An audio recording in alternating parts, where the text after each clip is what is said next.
de caminhos, elas nunca são levadas em conta quando partem aqui da Câmara de Vereadores.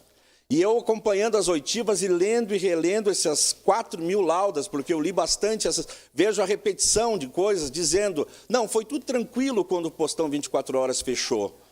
Os servidores foram bem tratados, foi conversado com os servidores, foram chamados e de forma elegante, educada, foi indicado caminhos para eles. Mas vem cá, que cenário eu vi? Será que eu estou ficando louco? Porque aqui na presidência dessa casa, aqui na Comissão de Saúde, o que eu recebi foram servidores estressados, angustiados, gente chorando, gente com boa formação, funcionários com uma formação das melhores, com história no serviço público, trabalhando há 10, 15 anos no postão, não por causa dos 60% a mais do salário, porque gostam da profissão, também por causa do seu salário, sim, porque ninguém vai sobreviver sem salário, mas por causa do seu gosto pela profissão. Vinham aqui e choravam e diziam, faziam relatos assim, olha, eu moro lá no outro lado da cidade, estou me colocando lá naquela UBS. Isso não é tratar de forma tranquila e de forma respeitosa um servidor.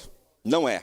E os servidores da área da saúde, quando o postão foi fechado, eles não foram tratados com essa leveza e com esse espírito de urbanidade, com esse espírito de paz que o secretário Júlio César Freitas diz nas suas entrevistas e fala nos seus depoimentos. Não foram tratados assim.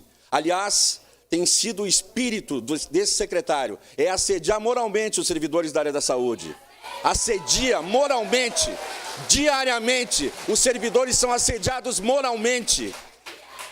E tem medo, inclusive muitos dos casos já viraram ocorrências policiais, muitos servidores têm medo de fazer as denúncias mais apuradas, porque se tivessem essa coragem, provavelmente nós teríamos muitos outros casos de assédio moral, de falta de respeito com o servidor.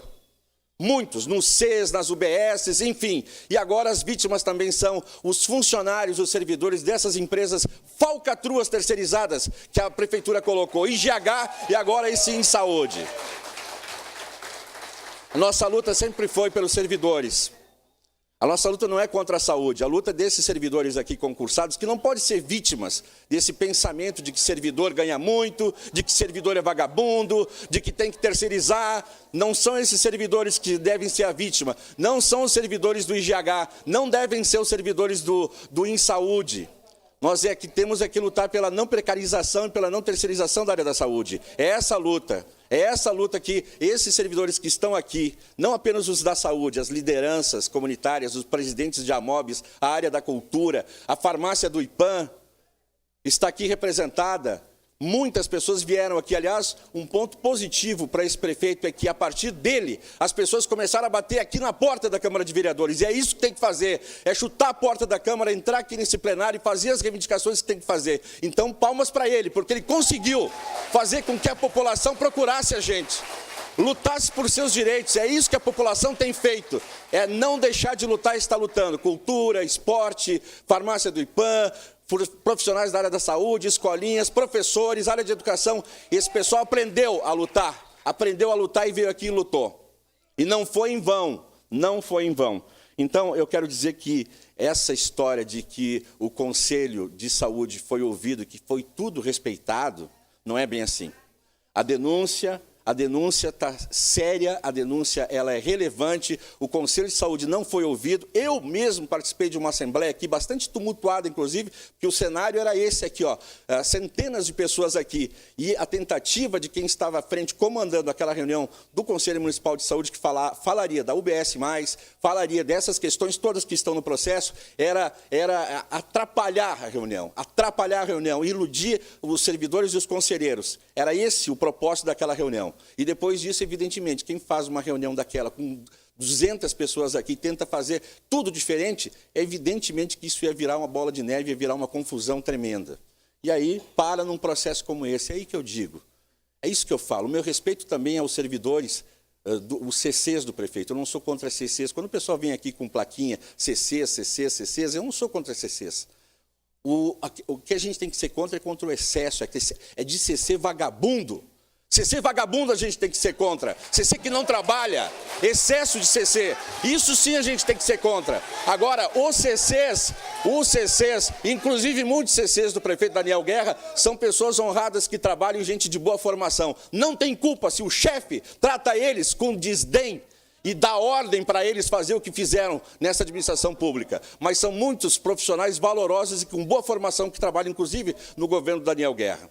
Eu prego cada vez menos CCs, cada vez mais CCs de qualidade. Também essa é uma defesa minha. Mas que trabalhem, que trabalhem. Então fica também a minha solidariedade aos secretários e a vocês que trabalharam nesse governo. Vocês não têm culpa. Acreditaram também no conto da sereia. Acreditaram no conto da sereia. Aliás, eu acompanhei como jornalista na Rádio Caxias, na Rádio São Francisco, na Rádio Mais Nova, processos eleitorais. Acompanhei o processo eleitoral da eleição do Pepe, a segunda eleição do Pepe, a primeira eleição do Sartori, a segunda eleição do Sartori, do Vanin, do prefeito Alceu. Vi como são difíceis os processos eleitorais, vi como é difícil também um prefeito assumir uma cidade como a nossa, com os desafios que tem. E eu também entendi, embora não tenha votado no prefeito Daniel Guerra, em 2016 que ele poderia fazer, tinha faca e o queijo na mão para fazer uma bela administração. 148 mil votos, e acredito que muitos de vocês, inclusive aqui servidores municipais, votaram nele. Votaram nele com a esperança de que poderia ser uma mudança. E ele vendeu a ideia da mudança. Vendeu a ideia de fazer uma administração moderna, vendeu a ideia de fazer uma gestão moderna, vendeu a ideia de não ter compadrio, de não contratar amigos, afiliados. E o que ele fez em relação aos parentes? Nós temos um projeto lá na prefeitura de antinepotismo para proibir essa vergonha da contratação de parentes. Vocês acham que esse projeto voltou da prefeitura? Por quê? Por que não voltou? Porque está cheio de parentes do prefeito. Aliás, ele preza pela família, mas a família é dele. É a família dele.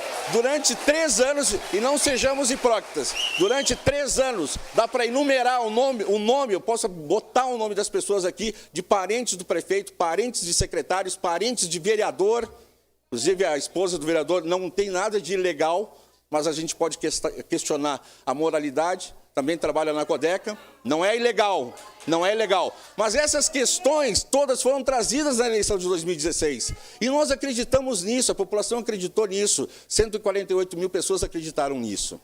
Então não tem nada de golpe aqui, não. Golpe é a gente fechar os olhos para o nepotismo, golpe é a gente fechar os olhos para essas empresas falcatruas que estão sendo contratadas nessas licitações que geram dúvida. Isso sim é golpe.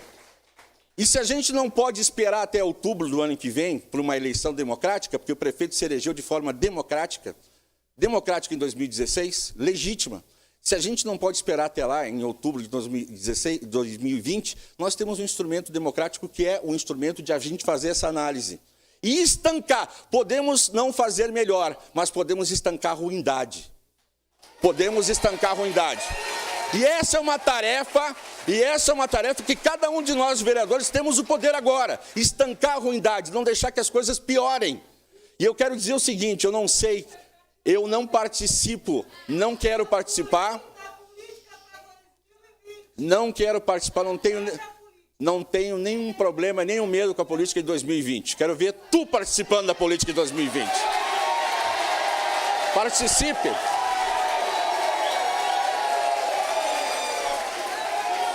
Já